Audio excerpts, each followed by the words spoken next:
आता आपण जो व्यायाम प्रकार करणार आहोत ते आहेत स्क्वॉट्स, जे अगदी जिम मध्ये सगळ्यात फेवरेट वर्कआउट कुठला असेल तर सगळे स्क्वॉट्स करताना आपल्याला जिम मध्ये पण दिसतात।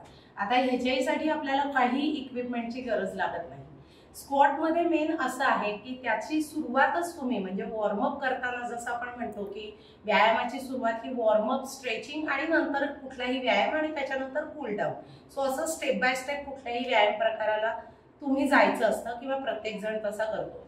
तर स्क्वॉट्स हा व्यायाम प्रकार आपण वॉर्मअप मध्ये पण इन्क्लूड करू शकतो की तुम्हाला अगदी एनर्जी आता गेलेली आहे किंवा आता व्यायामाचा मूड होत नाहीये किंवा आता तेवढी एनर्जी वाटत नाहीये की उठून व्यायाम करूया, तर त्याच्यासाठीचं पटकन एनर्जी जनरेट करणारा व्यायाम प्रकार म्हणजे स्क्वॉट्स असं आपण याला म्हणू शकतो। तर ते पण मी तुम्हाला दोन प्रकारे दाखवते। आता याच्यामध्ये गुडघ्याचा थोडा त्रास असणारे सुद्धाही स्क्वॉट करू शकतात आणि अगदी सुरुवातीची लोकही स्क्वॉट कशा पद्धतीने करू शकतात ते पण मी तुम्हाला सांगेन।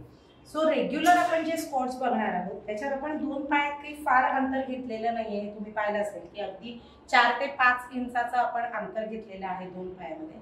आता हात तुम्ही दोन्ही असे ठेवू शकता किंवा दोन्ही हात सरळ ठेवू शकता।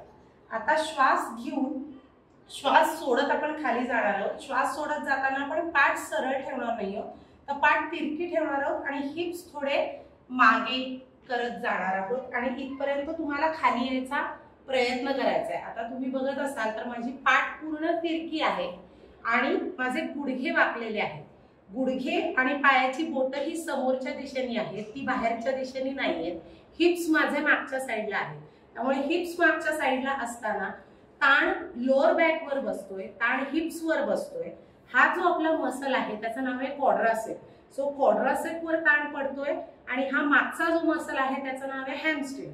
हॅमस्ट्रिंग पण इन्व्हॉल्ड आहे। सो या पद्धतीने सगळं म्हणजे मिडल बॉडी, मिडल पार्ट ज्याला आपण म्हणतो, ज्याला म्हणतात कोर, आणि खालची लोअर बॉडी ही सगळी इन्व्हॉल्ड आहे, एंगेज आहे या व्यायाम प्रकारात। सो श्वास सोडत आपण खाली इथपर्यंत जाणार आहोत, श्वास घेत आपण परत सरळ उभे राहणार, परत श्वास सोडत आपण खाली जाणार आहोत,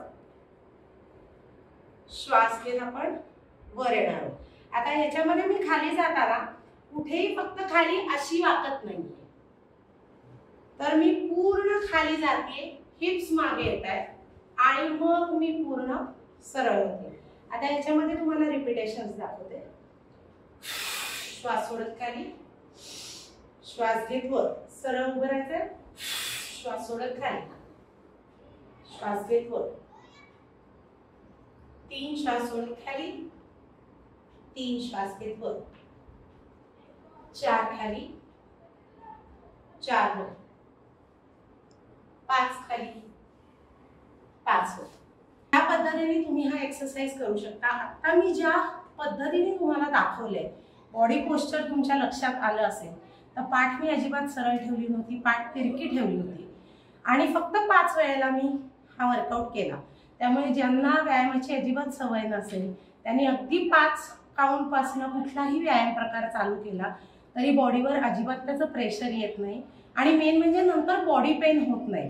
त्यामुळे तुम्ही हा व्यायाम प्रकार फक्त 5 वेळेपासून सुरू केला तरी चालणार आहे आणि याचे रिपिटेशन्स तुम्ही 5, 10, 15, 20 असे वाढवत नेले तरी अगदी त्याला काहीच हरकत नाही। दुसरं म्हणजे ज्यांना स्क्वॉटची सुरुवात अगदी करायची आहे, ज्यांनी कधीही हा व्यायाम प्रकार केलेला नाहीये आणि ज्यांना स्क्वॉट मध्ये कुठलाही सपोर्ट न घेता बसता येत नाही, ते खुर्चीत बसून उठून सुद्धा याची सुरुवात करू शकतात। आता इथे बेंच आहे, त्याप्रमाणे दोन्ही हात सरळ ठेवून श्वास सोडत खाली बसायचं, श्वास घेत वर उठायचं, श्वास सोडत खाली, श्वास घेत वर, असंही तुम्ही याची सुरुवात अगदी करू शकता। आणि याचे फायदे असे आहेत की हा फॅट लॉस मध्ये अत्यंत उपयोगी असा व्यायाम प्रकार आहे। म्हणजे स्क्वॉट हा व्यायाम प्रकार हा फक्त लोअर बॉडीशी रिलेटेड नाहीये, तर तो फुल बॉडी वर्कआउट आहे असं मी कायमच म्हणते आणि रादर तसंच आहे की त्याचा उपयोग पोट कमी करण्यासाठी पण होतो। हा फक्त पायाचा किंवा मांड्यांचा, हिप्सचा असा व्यायाम प्रकार नाही। निश्चितच याचा फायदा पायांना जास्त होतो, कारण पायांच्या स्नायूंची ताकद यांनी जास्त वाढते आणि पायावरचे म्हणजे मांड्यांवरचे किंवा हिप्सवरचे अतिरिक्त फॅट्स जळायला याचा उपयोग होतो। पण त्याचप्रमाणे जसं आपण स्क्वॉट पोझिशनमध्ये खाली जातो आणि पाठ आपली तिरकी राहते आणि पोटावर प्रेशर येतं, त्या पद्धतीने पोटाचे सुद्धा पोट कमी करण्यासाठी सुद्धा हा चांगला व्यायाम